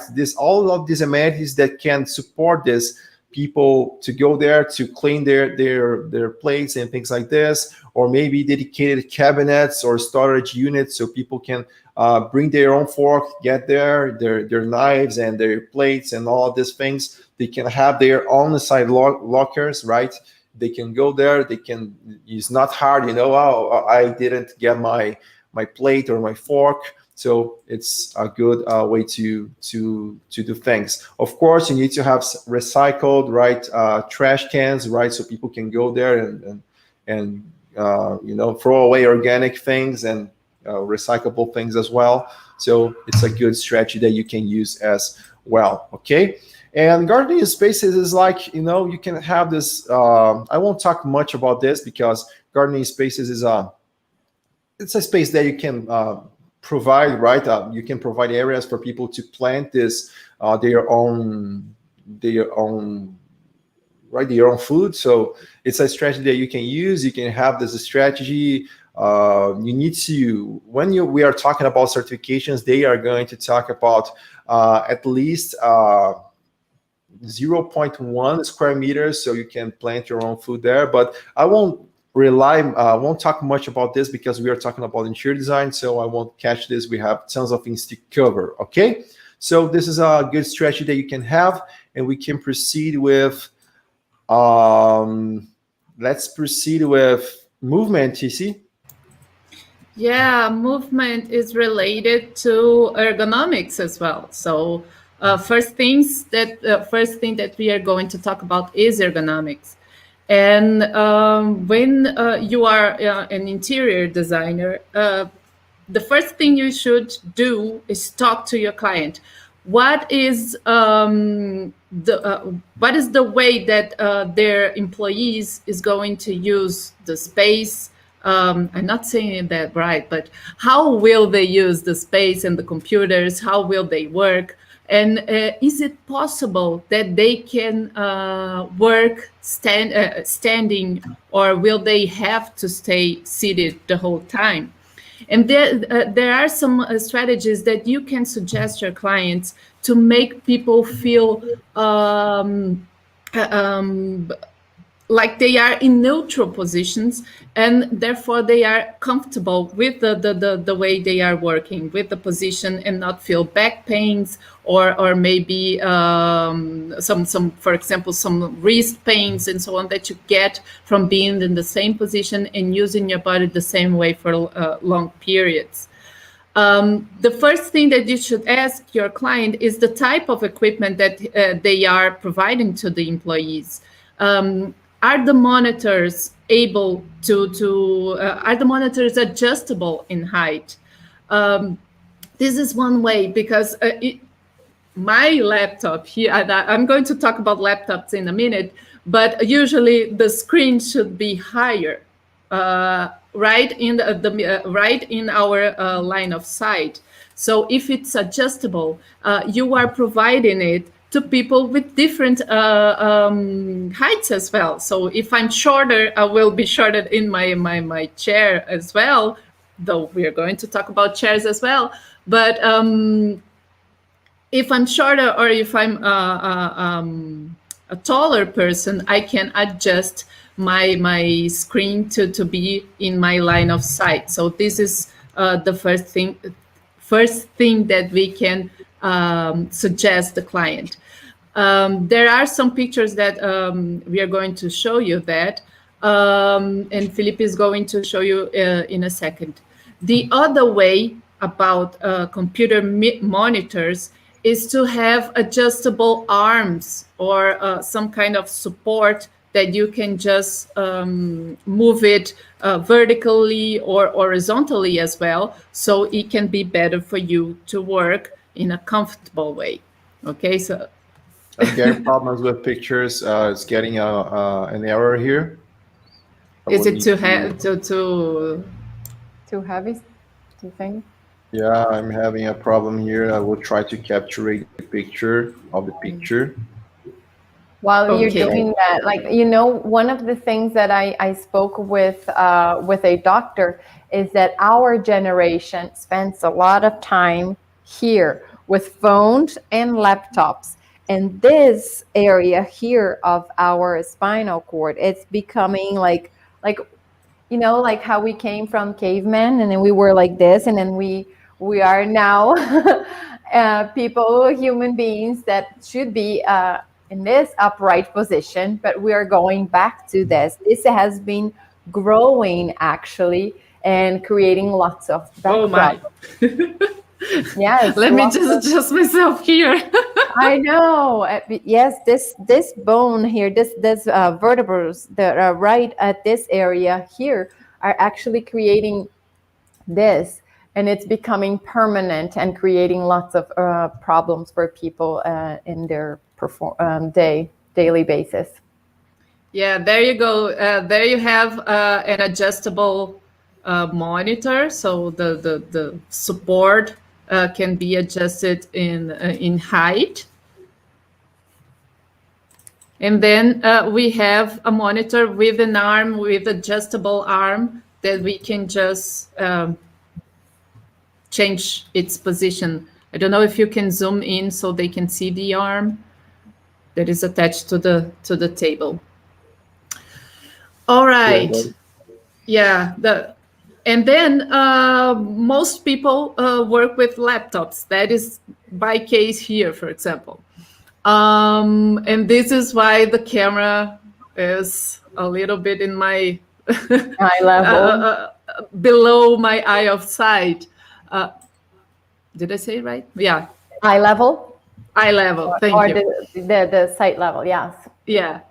What we can do about laptops, we can suggest the client to have different keyboards and mouse, so people can use the laptop only as a monitor, and then write and use the mouse in a lower position. Okay, and that can happen not only seated but also standing. because the laptop usually is way below our line of sight, depending on the size of the screen. So it would raise the laptop and be better for people to do their job. And the other option is to suggest the client that they provide not only the laptop, but also an additional monitor, so they can use both. And mostly people would use the monitor as a first screen, and then the laptop as an additional one. Okay, so you don't stay like this all the time. You just go upright and see below for some moments. Okay. Here we're talking about sustainability too. So it is more expensive to provide two items like electronics. It's more expensive, and you will create more demand for energy. And as if you were to adjust the laptop with that, like the one, the picture on the left as an example, you have better materials and you can adjust and still create the same feature, right? Yeah, and another way that you can provide this comfort to people in a sustainable way is not going suggesting additional systems, but designing the furniture in a way that gives people freedom to stand or to sit. And you, as an interior designer, if you are a furniture designer as well, or if you have someone that does that for you and you trust them, you can design with them some furnitures that can be adjusted according to the position that people feel better, or they can change during the day so they don't get tired of being in the same position. And this is the case of tables, that you can adjust it manually or in an electric way, just pressing buttons, so people can lift. Am I saying that right? Lift the station and work standing, for example. And we have another example there too. Or you can just have a part of that workstation being raised for some moments during the day, but then again, you have to add more material so you can raise that part. So if you can just raise the whole workstation, that will be fine, because people are going to have this workstation anyway. So it's the same amount of material. It's just that you have an additional support there, just to have more height. Okay. Exactly. Let's proceed. I will put the picture that it's from the last topic. Yeah, you see that the lady is standing next to a table that is adjustable. But anyway, you can see that later. Thank you. So you see that this table can be adjusted to the seated position or the standing position, something very simple. And then we have the adjustable chairs. And what should we look for when we are specifying chairs for our clients in workspaces? They should be able to adjust the seat height, the seat depth, and have one additional adjustability requirement, which is either the back rest height and lumbar support, the backrest angle, or the armrest. Usually they have the armrest height that you can change, and the distance as well. So we have, again, they have to provide adjustable seat height, the seat depth, and then one of three: the backrest height and lumbar support, the backrest angle, or the armrest height and distance between the armrests. Okay. And I know you can find a lot of nice chairs in the market nowadays. It's just that you have to have attention to those details. And then we have the standing workstations. Some people, they have to stand, for example, in shops or any service that they are dealing directly with the public, they have Front to stand desk for and long periods. hotels. Yes. So we have to provide ways so they can feel comfortable standing a lot of time. One of those ways of doing that is specifying mats, anti-fatigue mats, or flooring that is impact reducing. Or any strategies that doesn't feel like the floor is too hard and people get really uncomfortable or tired to be, you know that when you wait for long in the street and then you feel like your feet is hurting. So we don't want them to feel that. So a smooth surface would really help. Also, recessed toe space of at least 10 centimeters in depth and height. So you see that in that picture that comes from a guide from the one agency of the U.S. government. They show you that you have this recessed toe space and also footrest. You see that one of their foot is lifted from the floor and is on a rail there. So we have to provide them this footrest or this foot rail so they can feel more comfortable standing.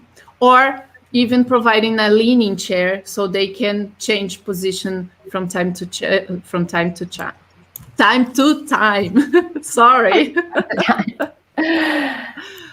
There is a guide on ergonomics for standing position for people in front desks. I will ask Felipe to add that to the summary as well, so you can have more homework. But anyway, you know that this doesn't come from nothing. We are really researching that for you. And also, there is no point of doing that, of telling your client to do that, of spending money on those strategies if people don't know how to use it. Everything you do in your design, you should aim at educating people, the client, and if possible, the people that are really going to use the spaces. Exactly. So make a guide or teach people how to adjust everything that you design for that. Okay, don't leave them without information, because they might even break it. So I'm going to the worst case scenario here, but breaking things and buying new ones is not sustainable at all. So information is a key thing for sustainability. If people don't know how to use it, they will change the way it is supposed to be used. And this goes for environments, for spaces, for systems, and for furniture as well. Okay. And there is also a checklist that you could use as a tool to help you with that. So we have also the link there that you can see later. Okay.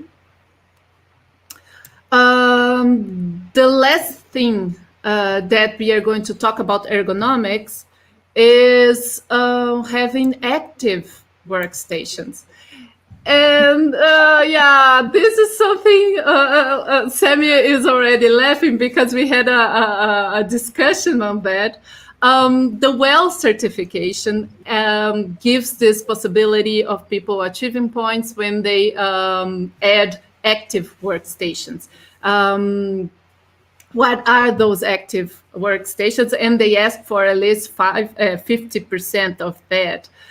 These are customizable workstations that you can change height and seat. So, okay, we already dealt with that.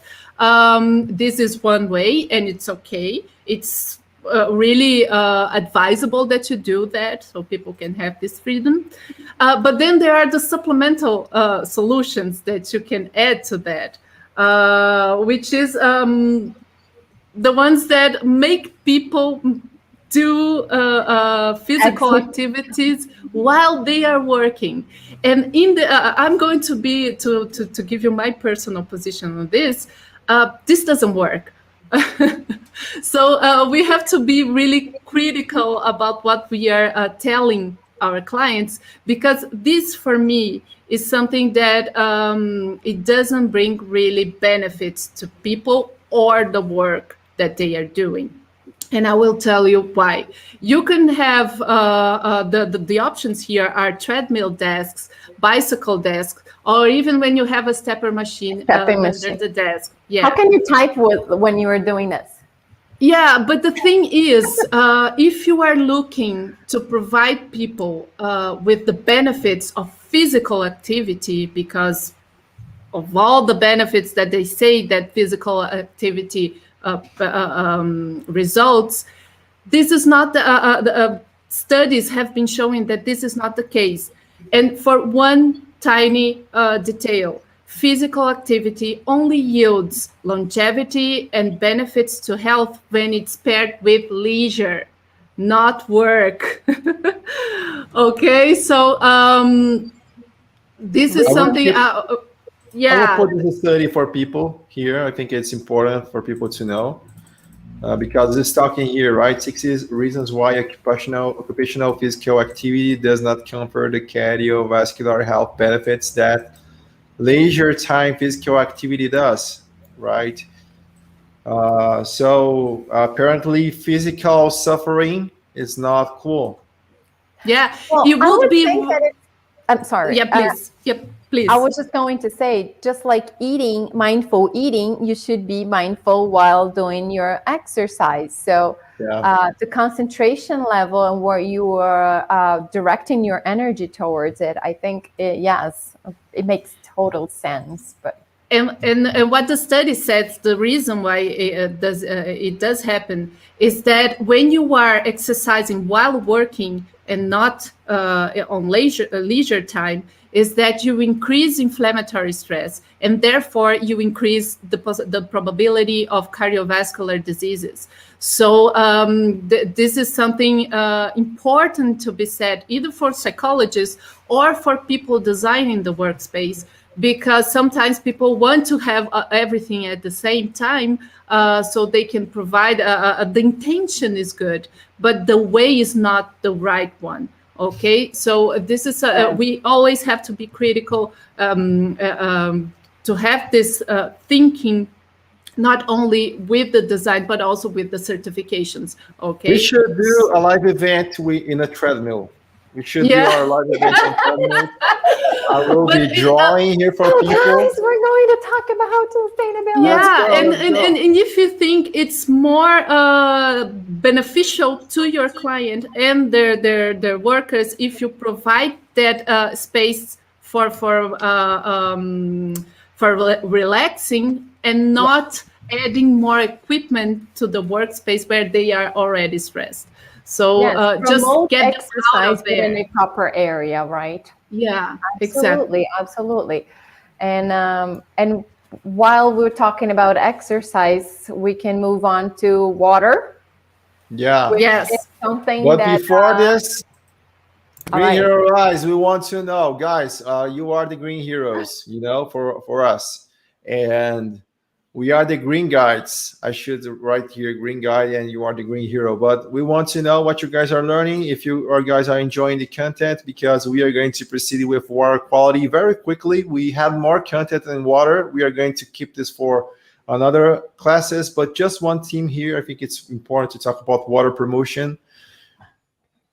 So you can go on, Sammy.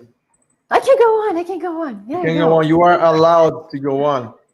Yeah, one thing that I want to bring about water quality. I'm just kidding, right? We do some jokes, because this male things. I'm a man. I allowed you to talk and crazy things like this. We just thank you, Master. You have allowed me to speak. Now we joke a lot, guys, and between the three of us here, we're friends at work, which is really amazing for us, and it's really wonderful to work with this too. We have a lot of freedom, and sometimes it can be misinterpreted. We forget that we have like 4,000 people watching, and they might not get our daily basis jokes. Yeah, I have my wife and my daughter, so I don't have much space to be stupid. Yeah. Oh, don't worry about it. Moving on to water. Water is something very important for us as far as performance too. We're talking about wellness, and a lot of people, they get to work or to school already dehydrated. And this can really jeopardize your, again, performance at these places or during your day. So hydration, it's very important. And to promote hydration is very important. Sometimes you have so many things to do that you don't know, or you forget to go get your water. So thinking about promoting areas or spots where people can refill their water bottle and have this equipment inspect, and having this availability in spaces. If you have a corporate space where you have like this common areas, at least 30 meters apart, every 30 meters you should have one water station, or in places where people will easily go by. Water sometimes is only available in a kitchen area, or where you don't see it very often. You go there at lunchtime or when you go grab a coffee or something. But you should be able to see these stations more often and hydrate yourself more often. We also dehydrate while we are just sitting here, not just when we exercise. And when we have mechanical ventilation, we're also dehydrating we're losing water to the environment quicker sometimes. It depends. So if you have this water dispensers in the eyesight, people will think about it and they will actually go there and drink some water. So this is to ensure access for it. And Felipe had put there a water dispenser that it's attached to the wall. Those units, as far as sustainability, would be better because they are using the water from the building water system, and they are filtrating the water, and you can refill your bottle there. If you have those ones where you have to put the dispenser, the plastic dispenser, and especially with a great amount of people, you were constantly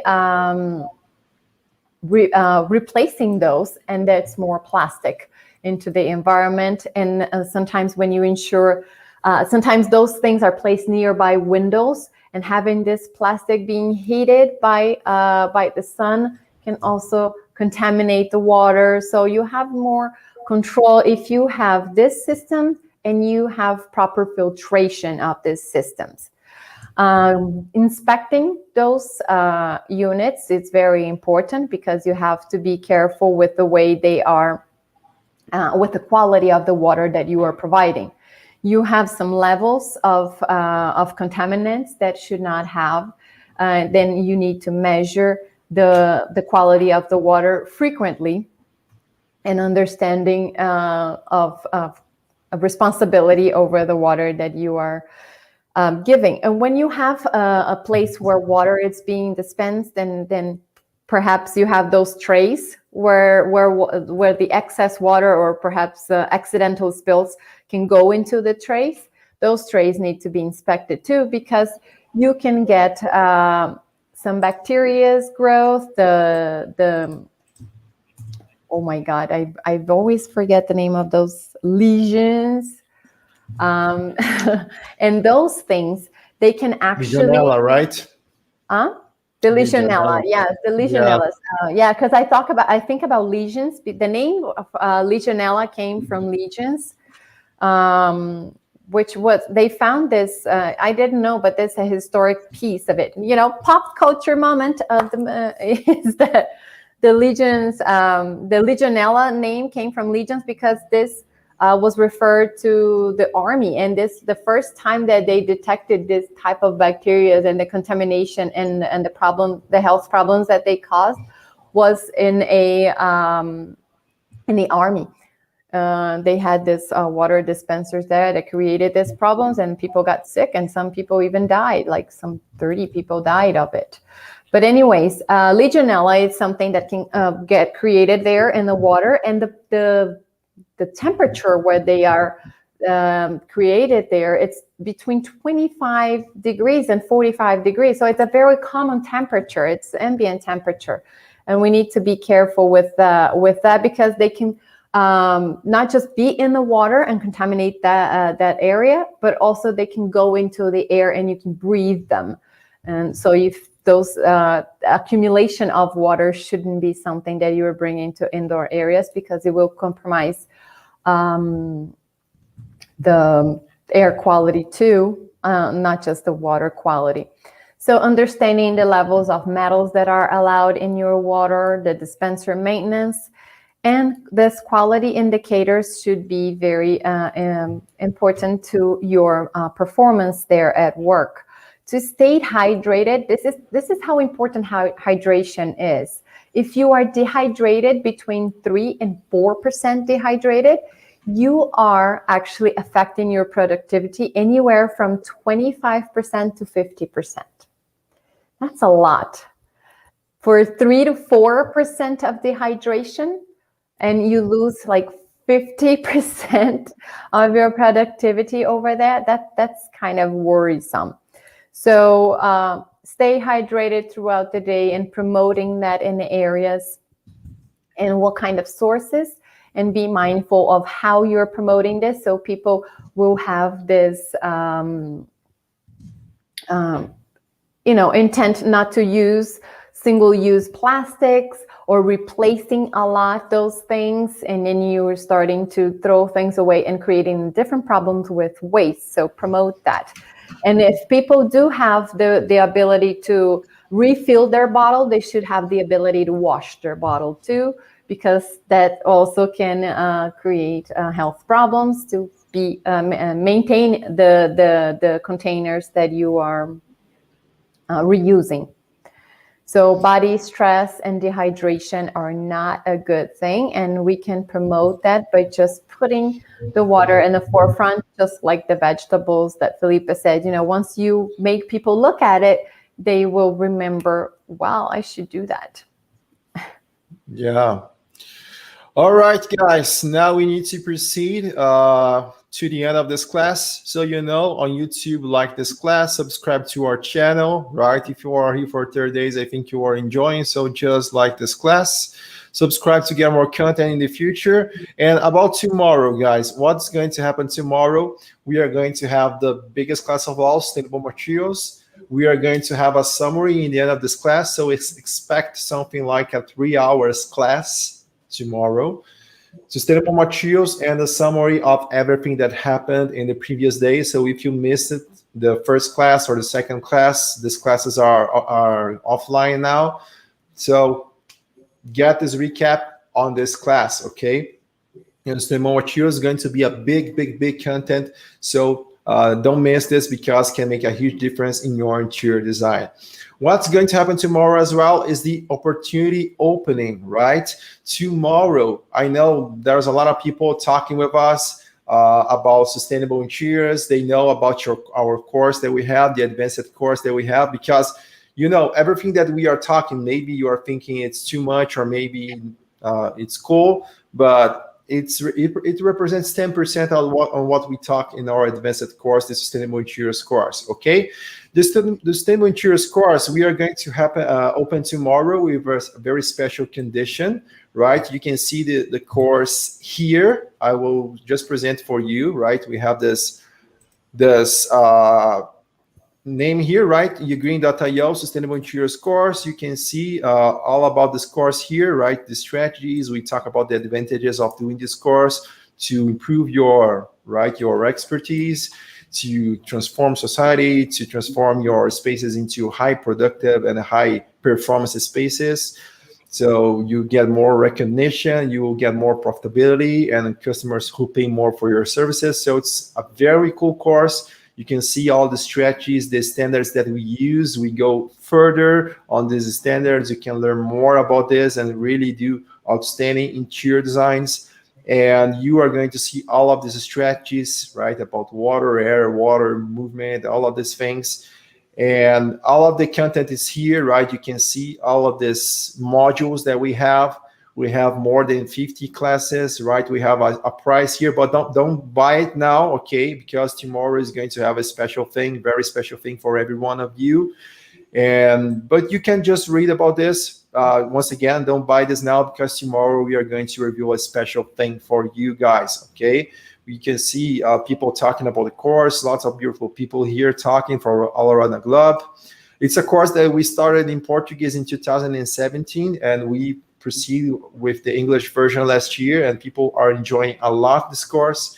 And you can see all of this, the classes, right? All of the strategies that we talk here. We talk really in deeply, right, about lighting simulation, natural, artificial lighting simulation. We talk about energy efficiency that we aren't talking about on this course. Lots of strategies, acquisition, management about sustainable insurance as well, and some bonuses. But tomorrow we are going to have more things. I won't talk about the bonuses now, but here you can see, right, about us, about our work, and how you can get to this course. So if you want to know more, this is the link, Sustainable Interiors course. But once again, don't buy it, because tomorrow we are going to have a very special condition for 24 hours. So if you want to get this course in a very special condition, in a very limited bonuses that we are going to announce tomorrow, you can go here tomorrow. In 24 hours, you have this special condition. We don't open this condition since March, and we won't open in this year. So it's going to be the last time of the year that you can get this special opportunity, okay? Let's proceed. If you want to, of course, to stay with us, learning about sustainable interiors, be part of a big community that we are creating all around the globe. People from all countries, I think, are now inside of this community, and it's amazing.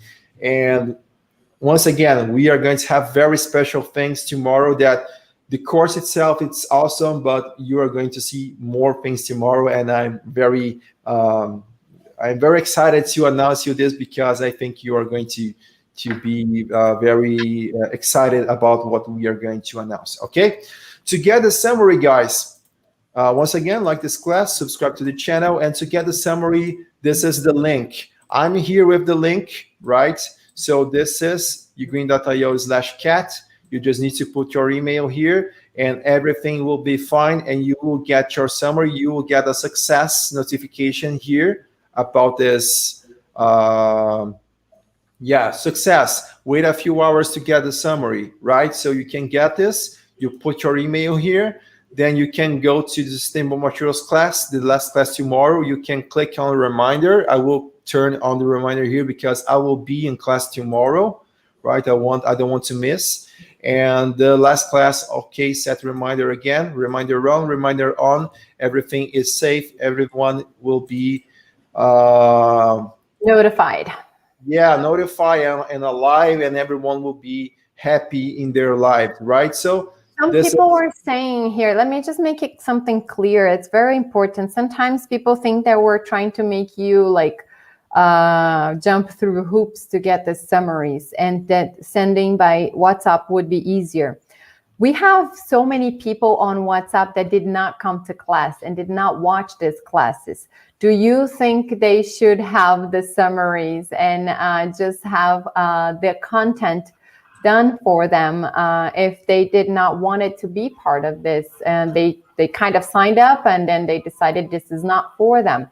So the amount of people that we have on WhatsApp, it's a lot greater than the amount of people that have committed to these classes and that they are here. So the idea is that if you are in this class, or if you watch this class a little later, you have the coordinates to actually have the summary and be part of this, having this material that it's valuable and that you can use, right? So it's really just to kind of give people that deserve what we have to work here together, right? So just not to think that we're trying to make life harder for you, okay? Just to understand. You are on mute. You're back. Oh, no, he's gone now. And while Felipe comes back, I just want to do a disclaimer here. Some people were asking, what should I do? I'm alive. I'm fine. I didn't die. Cool. I'm here. Let me just finish this very quickly. Okay. People were asking about COVID strategies. I answered in the chat. Please scroll up if you want to find the answer there, okay? Yeah, just to make sure that you understood, we have 2 links. Lots of people, when we announce the website, they go to this website here, Kat. Lots of people are at the same time. So of course, the website is down, but it goes up. It's resilient. Our website is very cool, and we resize it 3 times the size of the website. It's a very resilient website, but you need to wait a few minutes. Just wait a few minutes and put your email there, and everything will be fine. And of course, we are showing you a different website as well. It's our Telegram channel, right? So you can go to the Telegram t.mi/ugreen. So you can go there as well. And I send the summaries. Yeah, ME, sorry. And you can get the summaries there as well as an alternative for people who are very, very, very anxious. We put this alternative link. So you will get this in a few minutes, a few hours, this summaries, okay? Like your Very spam simple. box too. Yeah, but as Sammy was telling, right, it's important to know why you would get the summaries of something that you haven't watched. So it's a prize. It's not a thing that we just do. It's a very, think about this. We develop these classes. We spend lots and lots of hours to develop these classes. And then we develop the summaries of these classes and give it for you. Of course, you need to do something. It's, we are just asking for your time to be here. And you just need to watch the class. So you deserve the summary. If you don't watch, why you will get the summary for? You won't understand anything that we are talking about, right? So this is very important, as Sammy stressed. Okay, people. So tomorrow, big announcements. The biggest class of all. It's going to be amazing. You are going to learn tons of things to be an outstanding sustainable designer. And the special opportunity tomorrow is going to be great. And I see you there. Would you guys want to talk about something? I just want to say thank you. Thank you for everyone who participated today, for all the comments that we have seen here. And as you saw it in these past classes, that we bring things that are some innovations, but we bring some things that are very basic design strategies, and they are just best practices in our design. And sometimes it might seem redundant for people that already do great in their design and they think about these things. But as we can see around the world, and for many people that did complain here on the chat, is that not so many people are applying this on the real world, as even though listening to it sounds basic, but actually in the real world, we have less people applying this. And I just saw a comment here that somebody says, oh, I couldn't get my boss to get us better chairs and we work with back pain. Well, when it comes to this, it is harder for us to talk money with people.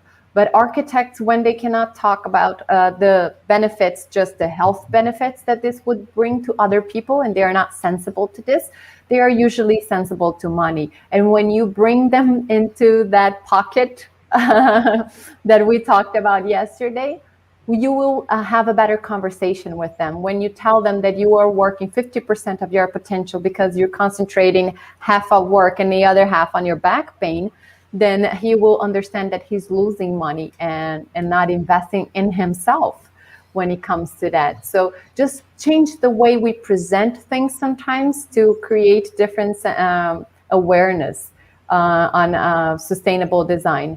When we talk, just so many people still think that sustainable design, it's another plant in a room. and it's just another decoration item. So thank you so much for your attention and trying to bring this into real life more and more and create more awareness. So you guys are awesome. Person Really? told me to smile. Okay, just smile. This is my smile that you wanted. Cool. Now you have my smile just for you. Okay. Thank you, guys. All right.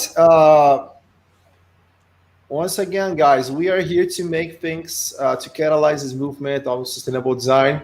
We know that lots of people are missing these classes. Unfortunately, we spend our money, we spend our time to make this change happen. So stay with us. Fourth class is going to be amazing. The fifth class, in my opinion, the fourth and the fifth class are the best classes of all, because we talk about very important things and we do some simulations. It's going to be awesome for everyone. So stay with us. It's going to be amazing once again. And we are kind of tired of people who are just, telling that they want to be sustainable and they just don't go. They don't watch the classes. They are not into it. So thank you for you to be here, because I think in the third class, we are already separating, right? Children to the adults, let's say, and people who are really serious on sustainable design. And if you are here with us watching this class, you are one of these people. So thank you very much. All Thank right. you. Thank you, people. All right. So you are the first one to see now. So you need to do the thing. We will see you tomorrow. Right? Okay. We Sammy, see you. Don't mess this time, Sammy. Let's go on. Okay, again. We see you. 2. No, you need to point to the Supposed to say camera, Tracy. tomorrow. Okay, we see you. 2. Tomorrow. Bye-bye, everyone. It's great. I think it's Yeah, great. by 5th day we'll get it.